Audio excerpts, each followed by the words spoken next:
Switch owners recently got a remake of one of the old handheld exclusive Zelda games, and doing remasters and remakes isn't exactly a new thing for Nintendo.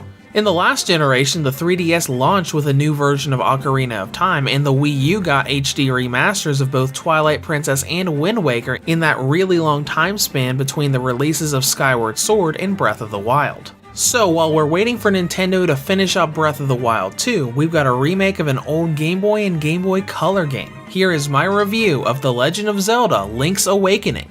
A lot of people more recently view A Link Between Worlds as the official sequel to A Link to the Past, but the Oracle games and Link's Awakening came before. After the events of The Legend of Zelda: Oracle of Ages, Link is on his way back to Hyrule via boat when he runs into a terrible storm, washing him ashore a strange island.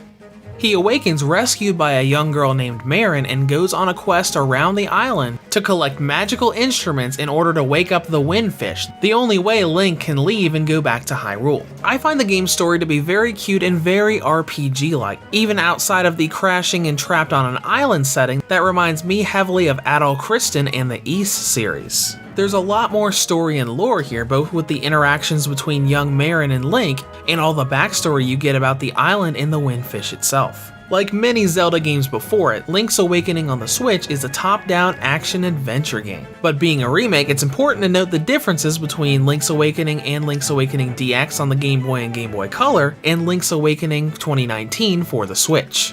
This new version retains all content from the original as well as the color dungeon from Link's Awakening DX. It also includes a dungeon builder, letting you take rooms from dungeons you've already visited and create your own dungeons out of them. It's also got a lot of quality of life improvements, like fairy bottles that weren't in the original game, and enhancing previous tools like the sword and shield no longer using up item slots. In terms of progression and the game's identity, the really big unique part of Link's Awakening is the fact that it has a lot of crossover content between other Nintendo franchises. When you first go to the beach at the beginning of the game, you're going to see a very familiar spiked enemy that appeared not only in the Kirby series but also in Super Mario Maker. It's also got some side-scrolling sequences when you change floors and dungeons, making it feel like you just walked into a Mario game, complete with Goombas, Piranha Plants, and similar ways that you can kill them. Outside of all of this crossover content though, it does feel like a typical Zelda game. You've got a huge overworld to explore and you're constantly traveling into dungeons to find key items as well as new tools to unlock new areas for you. This aspect of the game is very faithful to the original. Despite how the game looks different, all of the enemies still attack the same and the way you fight them with your sword and shield are also the same. Granted, some of the tools that can stun enemies do feel a little bit different with their enhancements, but overall it feels very much like you're still playing Link's Awakening. We should also touch on difficulty for a moment. I've seen many people going around feeling like this is a lot easier than the original game was. This is mostly due to all of the enhancements like the inclusion of fairy bottles and some of the tools being a little bit better than they were back when you only had 4 directional input. But as far as damage goes, you're not doing any more damage or taking any less damage than you were in the original game. Now let's go into content and length, which the latter may have actually been hurt by this remake due to the fact that the fast travel system has been vastly improved, requiring a lot less time for backtracking. Over the course of the entire game, it'll likely take you around 10 to 12 hours to go from start to finish, and that's for people who aren't already familiar with the game. If you've already played the original, it might only take you about 8 or 9 hours. So all of those discussions with people worried about this being a $60 game and not having very much content to it did have some validity. It's really not that long, even with the Dungeon Maker being thrown in. Now let's dive into controls so we can talk about the movement style they decided to go with here. Instead of having full analog movement, you only have 8 directional movement when you're trying to move around the dungeons and overworld. This makes it feel really weird when you move around, especially considering the fact that the D-pad cannot be used for movement.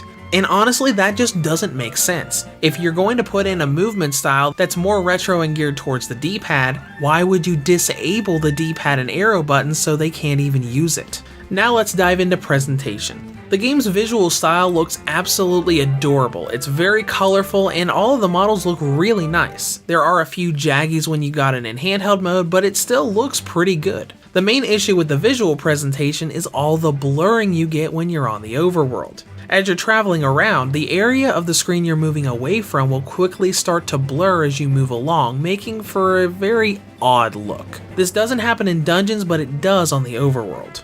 Though I think I might know why they did it. A lot of times when you see blurring in games, it's for performance, and this game does have some performance issues. Once again, when you're wandering around the overworld, you get a lot of frame drops. Small frame drops, mind you, but they happen very often. It's something that you really just gotta get used to as you're playing through the game, and it happens in both docked and handheld modes. It's also got a more isolated technical problem with the game's crane game.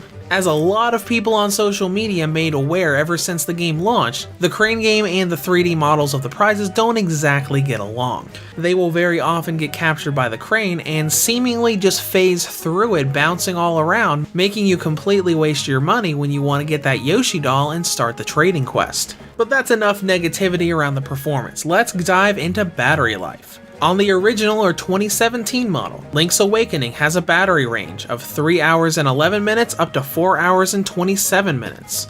On the Nintendo Switch Lite, it has a range of 3 hours and 31 minutes up to 4 hours and 48 minutes. Or on the V2 Redbox or 2019 model, it has a range of 4 hours and 16 minutes up to 5 hours and 57 minutes. In conclusion, Link's Awakening comes to the Switch in a beautifully adorable style with a new feature that pushes the idea of a Zelda maker even further than before. Now, on the downside, the game's still pretty short for the price tag. The 8-directional movement is a bit awkward, especially considering you can't use the D-pad for it, and it's got some technical issues with the blurring, frame drops, and that wonderful little crane game. It's certainly a fun little Zelda adventure to go through, but one that feels a bit too unoptimized. Reviews to Go rates The Legend of Zelda Link's Awakening for the Nintendo Switch a 6.5 out of 10. If you have any comments or questions, feel free to leave them below. Thanks for watching and have a great day.